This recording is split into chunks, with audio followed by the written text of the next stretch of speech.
Bismillahirrahmanirrahim. Assalamualaikum warahmatullahi wabarakatuh. Selamat petang kepada semua rakan serta follower di page FTR Bidadari Solution. Okey, apa khabar anda semua hari ini? Soleha doakan agar semuanya dalam keadaan sihat walafiat, sentiasa diberikan kemudahan dan juga kelancaran dalam setiap urusan yang kalian lakukan.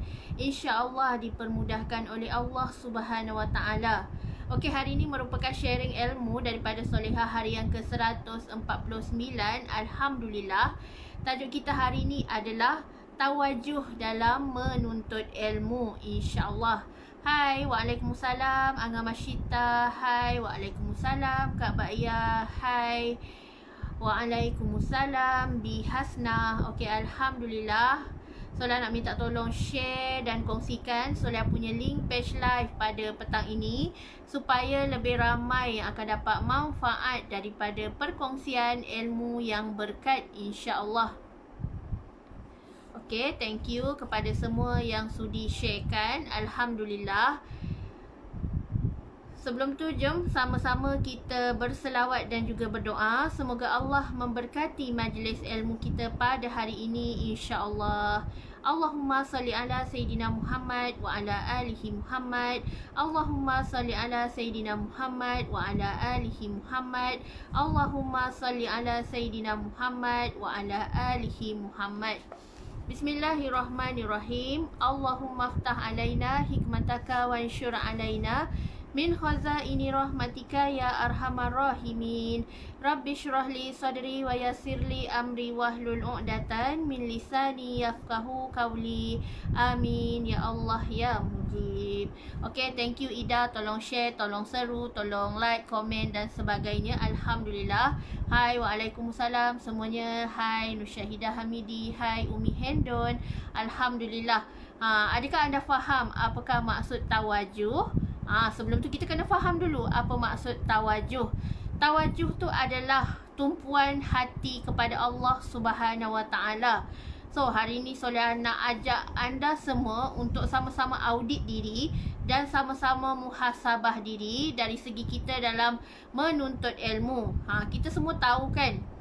Kita semua tahu menuntut ilmu itu adalah fardu ain. So, kalau fardu ain tu maksudnya wajib. Wajib ke atas kita semua umat Islam, manusia di seluruh muka bumi ini untuk menuntut ilmu. Sebabnya orang yang menuntut ilmu ni, insya-Allah dia akan berjaya dunia akhirat. Lebih-lebih lagi ilmu fardu ain, ilmu fardu kifayah, lagi ilmu akhirat, ilmu keagamaan, ilmu kerohanian, ilmu makanan hati, ilmu jiwa, ilmu Al-Quran dan ilmu yang memang sangat-sangat bermanfaat untuk tempat tinggal kita yang akhir, iaitu akhirat. So, belajarlah, upgrade lah ilmu sehingga kita nafas yang terakhir, insya-Allah. Kita hari ni kita nak kena faham benar-benar maksud tawajuh tu apa. Tawajuh tu adalah maksudnya tumpuan pada hati kita waktu kita menuntut ilmu. So, kalau hati kita nak fokus pada menuntut ilmu, dia bergantung rapat dengan nawaitu kita. Nawaitu kita, niat kita, tujuan kita menuntut ilmu sebab apa? So, kita cek balik. Adakah aku menuntut ilmu pada hari ini kerana aku nak pangkat, aku nak nama, aku nak dipuji-puji, dilambung? Kita kena betulkan balik niat kita. Sebab tu setiap pagi je Soleha selalu remind team, reset niat, tajdid niat kita. Sebab kadang-kadang kita tak nak terpesong, kita tak nak tersalah niat kita. Lagi-lagi dalam menuntut ilmu, hendaklah kita jaga nawaitu kita, tawajuh kita, fokus kita, hati kita hanyalah kerana nak mendapatkan redha Allah.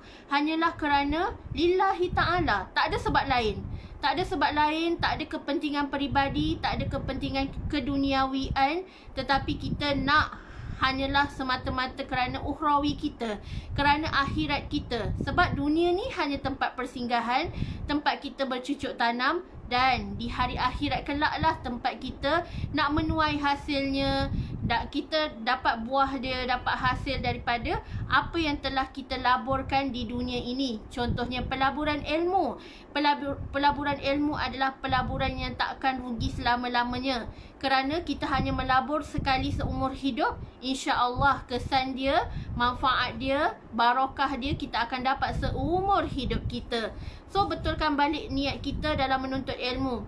Sahaja aku menuntut ilmu kerana Allah Ta'ala.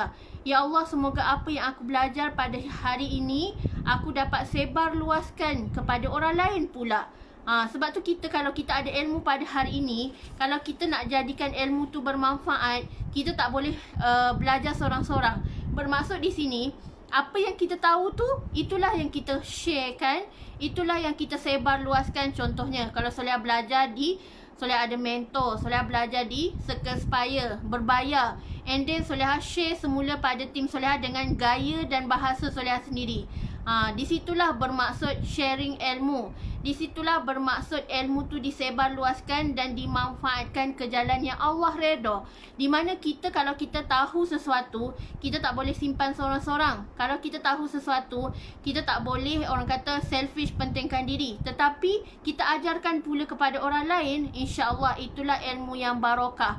Sebab tu sampai hari ni, kalau contoh Soleh tahu edit gambar, Soleh tahu buat stiker, Soleh ajar pada tim-tim Solehah, dan Alhamdulillah mereka apply, mereka follow, dan itulah jadi ilmu yang bermanfaat.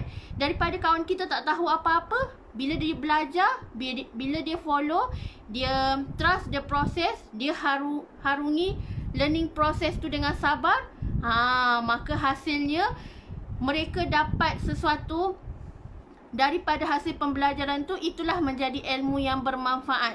So kita nak fokus jaga hati kita dalam menuntut ilmu ni, bukanlah hanya kerana kita nak kepentingan diri, bukannya hanyalah kita nak populariti, bukanlah hanya kita nak disanjung tinggi, tetapi kita nak redha Allah, redha ilahi, insya-Allah. Okey, yang seterusnya, apabila kita menuntut ilmu, kita hendaklah menjaga niat kita. Ya Allah, aku nak bantu kawan-kawan aku. Ya Allah, aku nak bantu ummah. Ya Allah, aku nak bantu masyarakat yang semakin teruk ni. Ya Allah, aku nak bantu, nak solve the problem. Contoh kita lihat banyak masalah maksiat, banyak masalah sosial, merata-rata banyak sangat masalah. So apa peranan kita? Apa peranan kita pada hari ini? Kita semua adalah khalifah. Kita semua adalah da'i. Tugas da'i adalah mengajak orang berbuat kebaikan serta mencegah mereka daripada melakukan perkara terkutuk.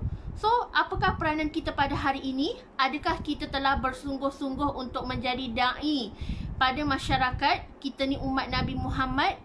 Kalau belum, bersungguh-sungguhlah kita pada hari ini. Jangan buang masa lagi kerana masa tak tunggu kita. Masa boleh berakhir bila-bila masa je, bermakna bila mana Allah cabut nyawa kita, so masa tu dah tak boleh nak berundur lagi.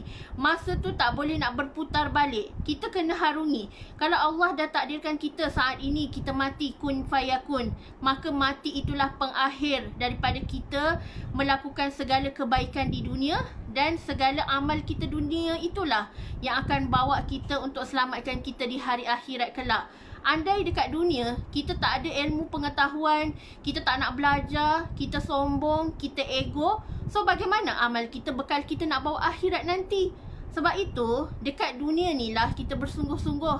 Allah bagi kita peluang hidup, Allah bagi kita nyawa, Allah bagi kita ruang pada hari ini. Contoh dapat tengok live ni pun rezeki ilmu. Kita dapat dengar ilmu dan kita sampaikan pula kepada orang lain. Itu adalah sedekah amal jariah. Itulah pahala yang berpanjangan. Kalau kita tak nampak hasilnya sekarang, kita kena yakin bahawa Allah akan balas segala apa yang telah kita lakukan dekat dunia ni di hari akhirat kelak.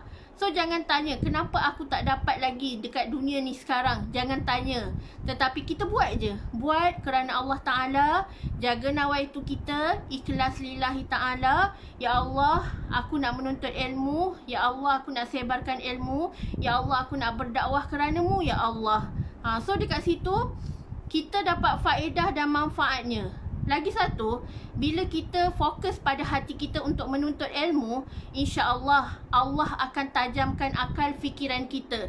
Contohlah, sebelum ni kita tak faham langsung pun apa berkaitan dengan ilmu makrifatullah tu. And then bila kita belajar, kita cari gali ilmu, kita cari guru, kita baca dan kita hadam ilmu tersebut, maka Allah tambah lagi kefahaman. Bermaksud di sini, kita bukan baca dan pelajari sesuatu ilmu tu hanya cukup sekali. Tak. Ilmu tu adalah ilmu yang diulang-ulang. Sebab tu kalau kita, cikgu ajar sekali, kita tak faham, kita tanya kan. And then kalau cikgu dah explain 2-3 kali, jangan kita sombong, kita dengarkan lagi. Sebab mungkin kali pertama kita dengar tu, kita tak akan faham.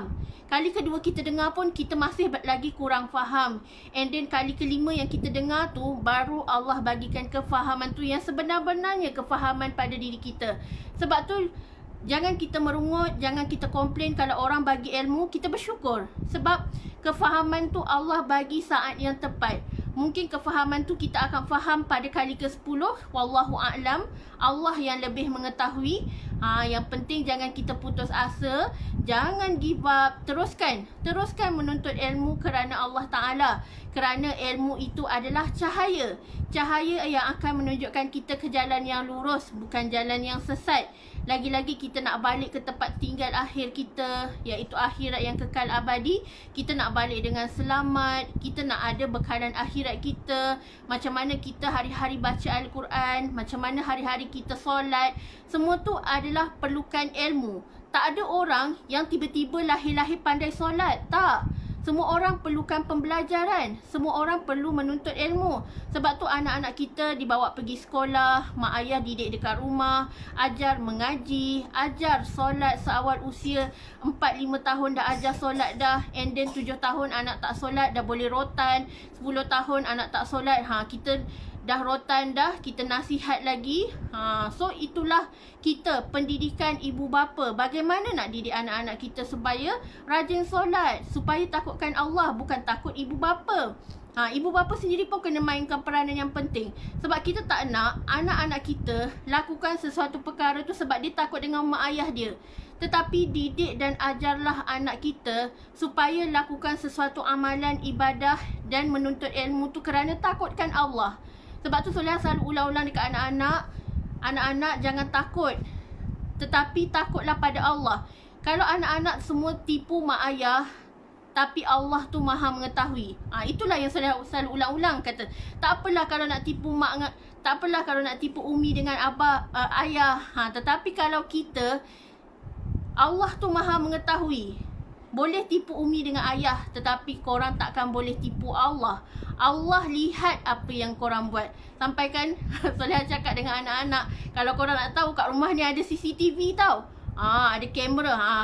Nanti dekat akhirat nanti Allah akan tayangkan kamera ni, CCTV ni.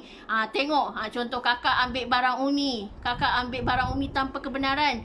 Semua tu Allah akan tunjuk dekat hari akhirat kelak. So kita kena keluarkan kata-kata yang tertanam dekat diri mereka bahawa Allah melihat apa yang kita buat. Bukan takut dekat umi dengan ayah, tetapi takut dekat Allah. Takut dengan Allah. Bukannya kita takut dengan umi dengan ayah, takut rotan, tak.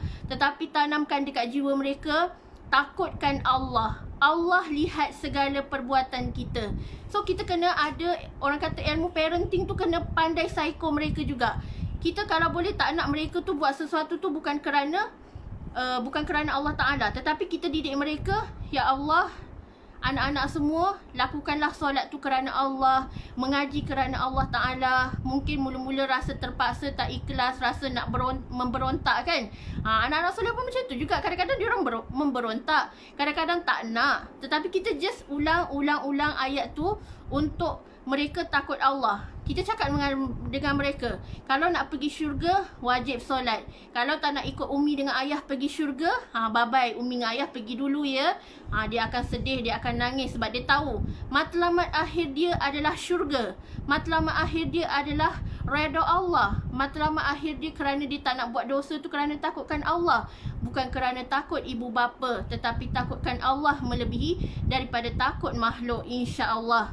Okey, dan yang terakhir sekali, kita mestilah tawajuh dalam menuntut ilmu, kerana bila kita menuntut ilmu ni, insya-Allah kita nak jadi manusia yang bermanfaat kan. Sebaik-baik manusia tu adalah manusia yang bermanfaat kepada orang lain. Manusia yang selalu memberi tanpa berkira-kira, sentiasa berkongsi tanpa mengharapkan balasan, ikhlas niat lillahi ta'ala. Mungkin mula-mula kita akan mengalami penyakit hati, tetapi itu normal. Sebelum kita nak capai tahap ikhlas yang sebenar-benarnya, memang kata Imam Nawawi, kita akan menghadapi penyakit hati. Kata Imam Al-Ghazali juga, dalam menuntut ilmu ni kita kena jaga adab, kerana adab tu lebih tinggi daripada ilmu. Kalau kita pandai macam-macam, adab tak jaga, semua tu pun tak berguna, kerana keberkatan hidup kita hanyalah bergantung kepada adab kita dengan guru, adab kita dengan Allah, adab kita dengan ibu bapa, adab kita dengan manusia sekeliling kita, insya-Allah. Okey, Solehah harap semuanya faham dan semuanya terbuka minda untuk menjadi yang terbaik, sebab segala-galanya bermula daripada hati kita. Hati yang bersih, nawaitu yang ikhlas lillahi ta'ala, akan menzahirkan kejayaan demi kejayaan. Kalau hati kita kotor, hati kita masih lagi hitam legam, masih lagi belum clear, insya-Allah sama-sama kita muhasabah diri dan clearkan. Sementara Allah bagi kita peluang, ruang, dapat bersama-sama dengan anak dekat rumah, dah berapa bulan duduk dekat rumah kan. Banyak sangat ibrah yang kita dapat sebenarnya. Banyak sangat hikmah yang Allah berikan kita kepada kita sebenarnya. So banyakkan syukur, banyakkan reda, banyakkan sangka baik, insya-Allah yang baik-baik yang akan hadir dalam kehidupan kita, insya-Allah. So ingatan semua tadi tu sebenarnya merujuk pada diri Solehah juga. Solehah juga insan biasa yang tak sempurna, yang banyak buat dosa. InsyaAllah sama-sama kita capai redha Allah Subhanahu Wa Taala, insyaAllah. Okey, wabillahi taufiq wa hidayah. Wassalamualaikum warahmatullahi wabarakatuh.